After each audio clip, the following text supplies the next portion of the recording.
세종대왕, 임금님이 된 책벌레 왕자. 충녕대군은 조선의 왕자로 태어났습니다.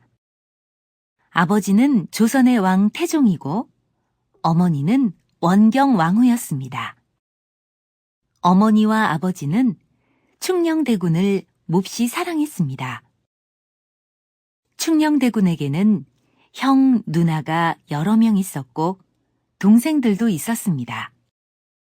조선은 첫 번째 왕자만이 왕이 될 수 있었습니다. 그래서 충녕대군은 왕이 될 수 없었습니다. 내가 잘할 수 있는 일이 뭘까? 충녕대군은 악기를 연주해 보았습니다. 즐거웠습니다. 고기를 먹었습니다. 맛있었습니다.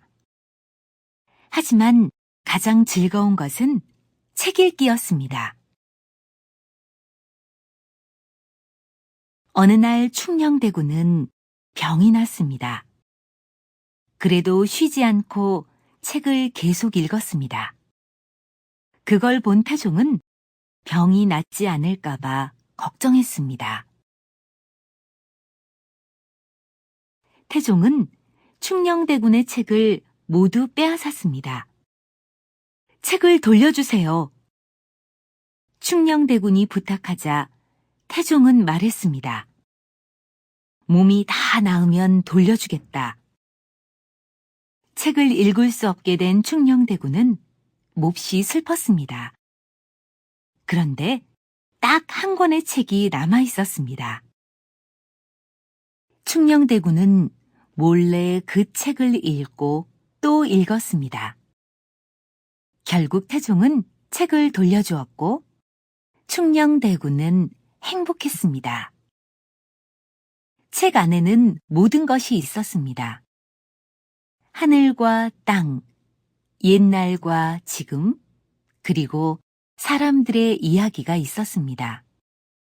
충녕대군은 이것들을 모두 읽고 마음에 담았습니다. 어느 날 충녕대군은 궁궐 밖에서 배고프고 가난한 백성을 만났습니다.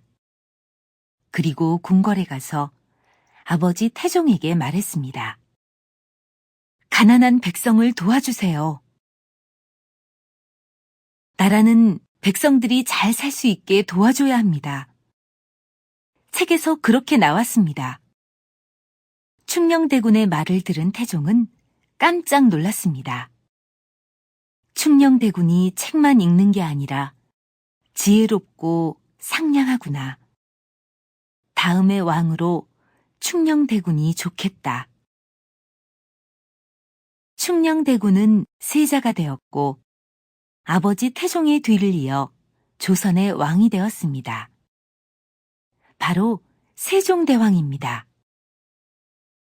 세종대왕은 아주 훌륭한 왕이 되었습니다. 많은 업적을 세우고 사람들을 위해 애썼습니다. 그럴 수 있었던 것은 어릴 때부터 읽었던 책과 그 안에 담겨 있었던 훌륭한 가르침 덕분이었습니다.